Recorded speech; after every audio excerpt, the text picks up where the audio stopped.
Ladies and gentlemen, you are welcome to GVL TV live on a YouTube channel. My name is Patrick. Today I'm back again with another question. Last time we saw Africans' leadership. Now in this leadership we realized that leaders are overstaying in power. They want to stay eternally. Now according to that discussion, we want to continue from there. And I want the political analyst to analyze for us. How long should a leader has to lead us according to the term? How many term limit can be enough for a leader to lead us satisfyingly? Thank you, Patrick. Once again, I'm Fred Piringira Ruhamya. Happy New Year. Africa and the African countries can only develop or transform because of good leadership. And it's not about the number of years or decades one spends in power that brings positive changes. Experience has shown that democracies like America and some other countries, 2 terms are enough. 2 terms in America is 8 years. In most of African countries, 2 terms is a 5-year term, which is 10 years. So to a good leader, if you have institutions that are working and systems that are working, you respect the constitution, 10 years is enough. There are other countries that have a 7-year term, which is 14 years. So to me, 2 terms are sufficient for any leader, any good leader, effective leader, skilled, knowledgeable, visionary, to make a contribution and lead his country to a better future. This business of any leader in most of African countries, to rule for 20 years, 40 years, 50 years, is not necessary. After all, it has not been demonstrated that those who have ruled for 4 terms, 5 terms, have been a good leaders, or they have made their countries better. So I think 2 terms are enough. 10 years is enough for any African leader. And you know, it's funny that most of the members of parliaments, most parliaments in Africa are not serious, and the institutions, they should tie it, they should make it impossible for any leader to go beyond and start fidgeting with the constitution to change in order to rule for, 4 terms, 5 terms, because it's not a personal business. It's not a personal enterprise. It's about the country, it's about the population. Most countries have enough people that have skills, that have leadership qualities, so 2 terms are enough. Leaders must run to practice democracy and leave after making their contribution. It's not necessary to rule forever. A presidency is not a career. It's not a job for anybody to make it a permanent job, or even hand over to, some of them even want to hand over to their relatives. It's not necessary. So 2 terms are enough. Thank you so much for that one. I hope they are listening. Our second question is, where is Congo heading right now according to the instability which is taking place? In the next 5 years, what do we expect? Do we expect a new leadership taking over? What is next? What's happening in Congo is very unfortunate. The killings, the endless wars, people running away, carrying babies, carrying goats. I mean, the image that comes from Congo, the destruction, the damage, the behavior. I mean, it's unfortunate that you can have, and the defiance of Tshisekedi. When they tell President Tshisekedi that they should be peace talks or discussions with M23 and other forces that are fighting in Congo, at times he just, he makes it appear as if the war is between him and Kagame, whereas he might be having problems with Rwanda or Kagame, President Kagame, or any other president of Uganda. They burnt our embassy in Congo. Yes. So that level of primitivity, that hooliganism, because they burnt American embassy. So what is happening in Congo is leadership failure. And one of the solutions in Congo will be having an effective visionary leader. Tshisekedi does not measure to rule such a big country. After all, he has demonstrated his ineptness, his incapacity, his failure to understand regional politics and the dynamics. So Congo needs a strong leader, a strong, visionary, knowledgeable, effective leader. I hope after Tshisekedi, I don't know how long it will take, if Congolese were conscious, in the next election they should choose a leader who understands the dynamics and the challenges of Congo and where the future of Congo lies in the whole picture of Africa and in the globe. So Congo's problem is leadership failure. It's leadership failure. Of course, the regional bodies have also failed. Where is the East African community? What have they done? Where is the African Union? Where is the UN? What of the MONUSCO that has been there for 20 years? And yet there's this insecurity, there are all these challenges. So, whereas there is leadership failure in Congo because of the kind of leaders they have, Congo also, the other solution will be in having an army. They have to create an army. It should be urgent. That in the next few years, the next leader must focus and know that without an effective army, other countries, these neighboring countries and militia groups will keep disrupting Congo, the peace of Congo. So Congo needs an army. They don't have to depend on South Africa or Rwanda or Uganda or even MONUSCO. Congo is very big, so they should encourage younger people. Those ones I see them dancing in the streets and doing what? They should encourage them to train them, take them to police, take them to intelligence, take them to army. Congo should have one of the biggest armies. After all, it's one of the biggest countries, the second biggest country in Africa. So Congo needs an army. They cannot depend on UN, they can't depend on MONUSCO or SADC. Congo should have an army, and I hope in the near future, when Tshisekedi leaves, they should choose a leader that is effective, that is visionary, that has ideas. Because the behavior of Tshisekedi, his stance, his defiance, his bitterness, his hatred, being misled by the president of Burundi, the president of South Africa, and yet people are dying. So Congo's problem has become Africa's problem. Whereas I might be in Kampala today in Uganda, the pain that people feel in Goma and Kisangani and Kinshasa is the same pain I feel. They are our neighbors. They are our brothers. So Congo's problem should be looked at as Africa's problem. The Bazungu have been exploiting Congo for over a century. Why haven't African Union come up with a solution? If Congo cannot be able to have an army, why can't we have a regional army that stabilizes Congo for some time until Congo develops capacity to have its own army, to have its own security and stability? Because the stability of Congo will propel development in the East African community, in the Great Lakes region, in Africa. So the resources that the Bazungu have been stealing and UN and all of these other militias, if East African community or African Union was strong, Congo can even make a contribution. The diamonds that he was giving militias, these ones we saw in thousands from France, from Romania, that money can be put in African Union. Uganda has enough army. We have been in Somalia, we have been in Sudan, we have been in Central Africa. Rwanda has enough forces. The Ethiopia has.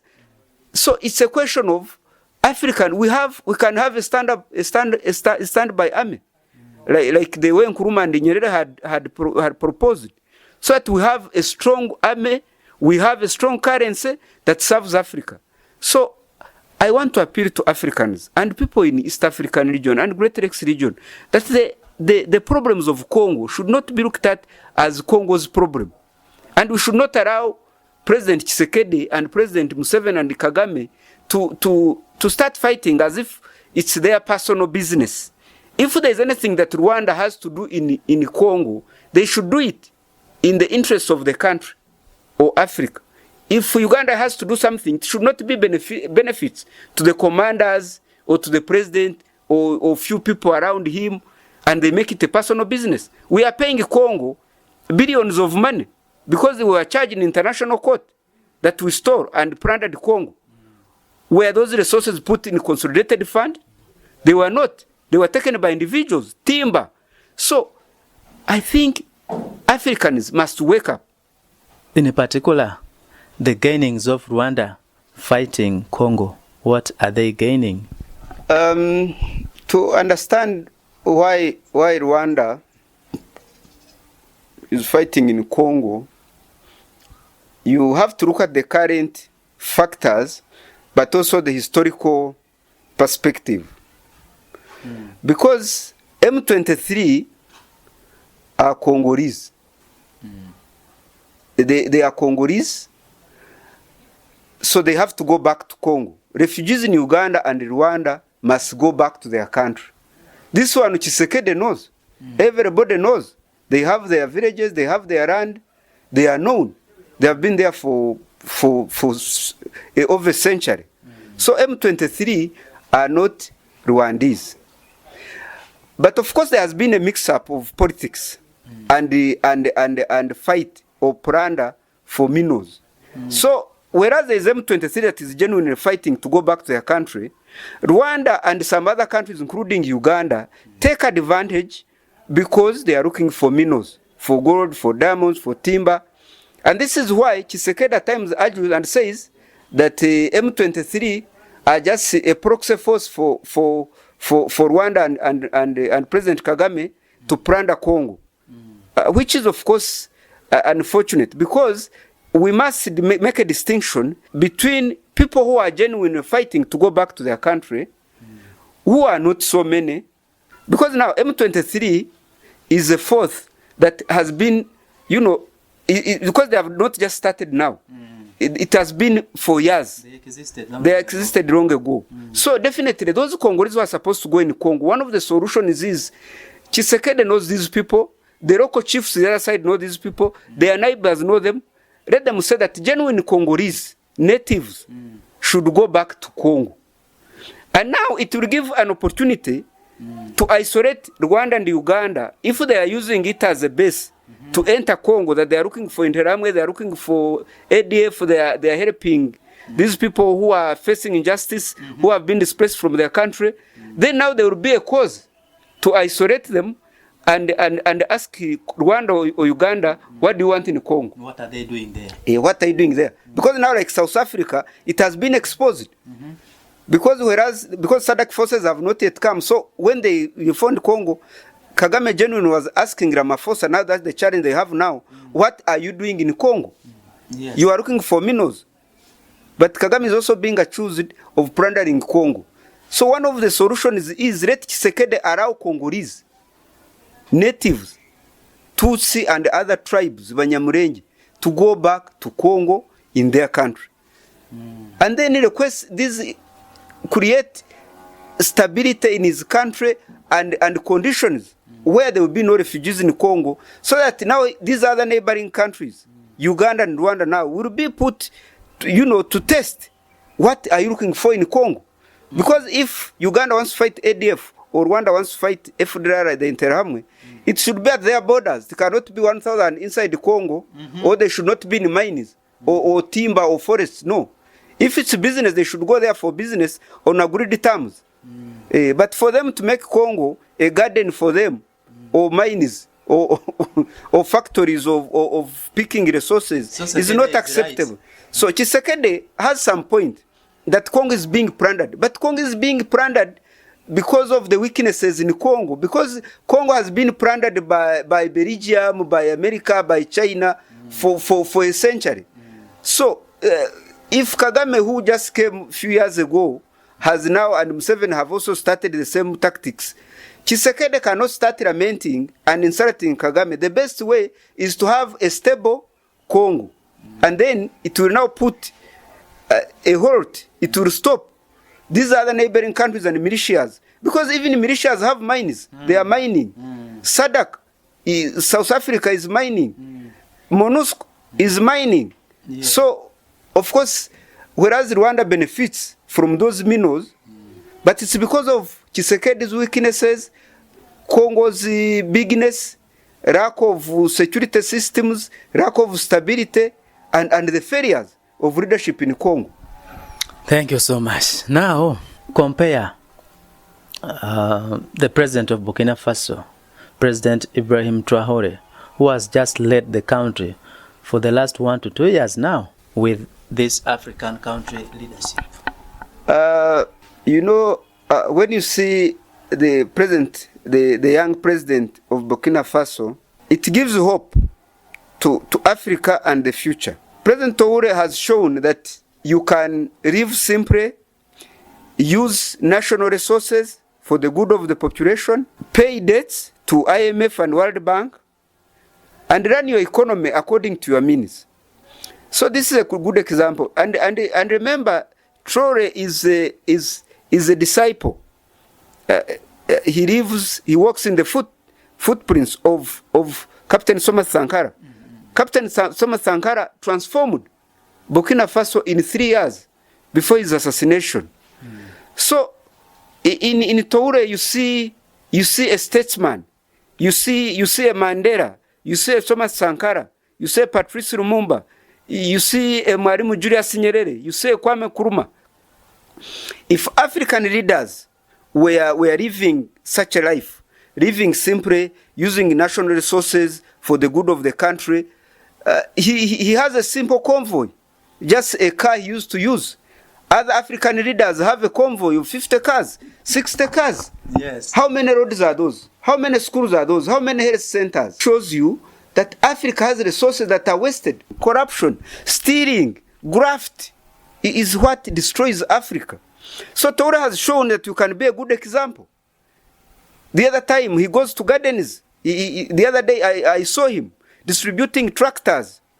But here African leaders, you find them dividing the population, talking politics, 10 years, 20 years, and there is no clean water. Much of the population doesn't have electricity. The quality of education is poor. Agriculture, Africa is supposed to be an agriculture-based what? Agriculture is not developed. So you find almost some African countries that are almost in Stone Age.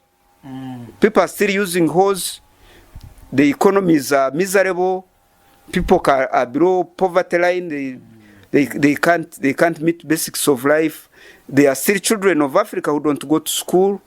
So I can imagine that if Traore ruled for even if 5 years or 7 years or whatever, or 10 years, the story of Burkina Faso, unless disrupted, will be a story of success. It will be a story of innovation. It will be a story of technological advancements. And all these things are possible. Impossible. They are possible if we made sure that there is no corruption, there is clean leadership. Because even some of the democracy that we practice, you find there are so many parties. But when you look at their vision or their objectives, they are just gamblers. They are making money. They are making noise. That's why they keep some of them moving from one party to the other. So it's not about political parties. How many political parties? No. It's not even about tribes or religion. No. The youngest leader in Africa, has made us proud. Every time I see him, the kind of energy he has, the hope, the optimism.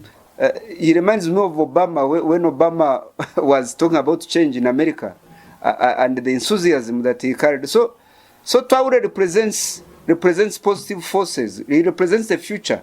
He represents a better Africa. He's using resources for the country, for the benefit of the population. He wants to see a mechanized agriculture. He's engaging the youth. And the youth are the future of Africa, because they have the energy, they are the majority. Most of the countries, 70% of African countries are youth. So Traore is doing what African leaders should be doing. Focusing on technology, focusing on innovation, focusing on mechanized agriculture, making sure that there's no corruption, communicating clearly to the population to understand the vision and where countries are going, and also the youth. So we celebrate Traore. I hope He reminds me of Professor Magufuli. Professor Magufuli had, it's unfortunately he died after a few years. He made significant contributions in Tanzania and changed the narrative of leadership in Africa. We celebrate such a heroes. I think African leaders must be able to run from what Sankara did in the 3 years that he lived, from what the great leaders like Mandela did, and he retired, a hero and an icon. There is so much. Africa has so much potential and resources. What has failed Africa is leadership. It's what's failing in Congo. It's what's failing in other countries. So we can do better. If this young Traore, who is not a professor, who is not, but he's doing all this just out of love and patriotism for his country. So African leaders should be able to copy and run, because most of the leaders that we vote must be leaders of character. We must vote people, whose personality and lifestyle, and they should not preach water and take wine. It's what African leaders do. They do opposite of what they profess.